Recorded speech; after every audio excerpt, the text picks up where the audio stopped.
Do you remember your first pet? Maybe it was a goldfish or a hamster. I remember for me, I had a cat named Katie. And all I remember about this cat is that I would be running in the yard playing, and this cat would come and it would fly and just take out my legs from underneath me. I would flip over. I think this cat was pure evil. In fact, to this day, I don't like cats. Sorry for all you cat fans out there.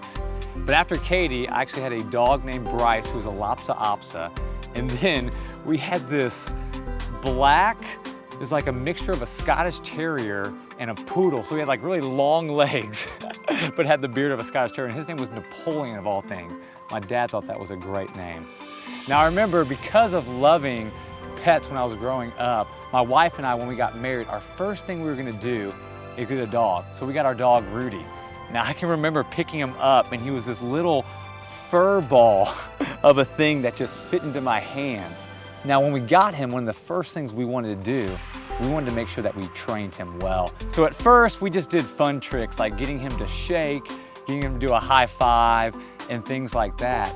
But then as he started to get a little bit older, we wanted to train him to be able to listen to our voice. Now the reason we did this, we weren't trying to be mean or anything like that. I wanted to protect him. I wanted him to hear my voice, and I wanted him to know that as his master, I know what's best for him. You know, it's kind of interesting because when we think about dogs following their masters or listening to their voice, that's very normal and common for us. It's a little bit more difficult when we think about, how do I follow Jesus? And I think one reason for that is because of social media. It's kind of changed the way we think about the word follow. I mean, if you think about it, you know, you follow somebody on Twitter or you join a Facebook group, but the problem with that is that there's no commitment for us. We can pop in and pop out. I choose when I want to see what that person is doing, or I choose when I want to participate in that group. That sometimes translates to our Christian life as well. We say, God, you can have this part, but not this part. I'll give you Sunday and I'll give you Wednesday night, but I won't give you my whole life.